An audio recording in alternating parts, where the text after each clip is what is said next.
I can say as a Liberian, a first-generation Liberian American, I felt that pride seeing this movie, because it's definitely not the Africa I grew up seeing on TV. My question is for you, Chadwick. I read that it was especially important for you to have Black Panther speaking in an African accent. Can you elaborate on that a little bit as far as your thought process and why it was so important? Wow, that's a lot.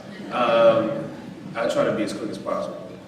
You know, I think as actors, this is separate from the movie, but there is, when you're trained very often from a European perspective. What is considered great or classical is very often British, and it's certain writers. And I happen to come from a background that does not believe that. You know, I went to Oxford to study, but I went to Howard.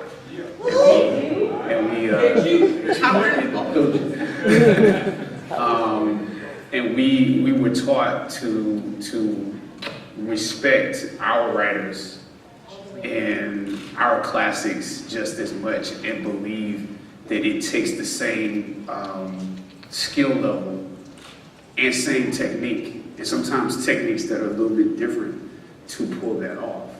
And so I think you have to tell the stories and be true to yourself as an artist. And in this, there's no reason, you know, because there was a time period where people would ask me questions about whether or not an audience could sit through a movie with a lead character who spoke with that accent, you know. And it was not Kevin, by the way, so just making sure you know that.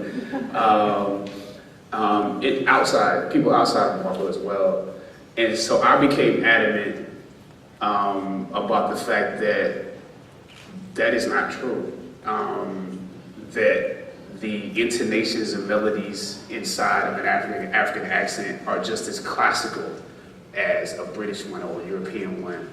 And that all of the emotions and aspects of a character can be shown, and expressions can be shown through that accent, and we have to take this opportunity to show that. And he just wouldn't, if he had never been conquered, if his ancestors had never been conquered, and he's never been conquered, and Wakanda is what it is, he doesn't have to go to Oxford to study.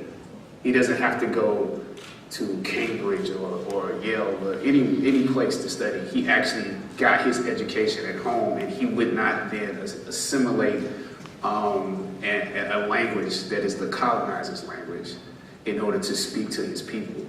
So he had to speak with an African accent. Okay, I have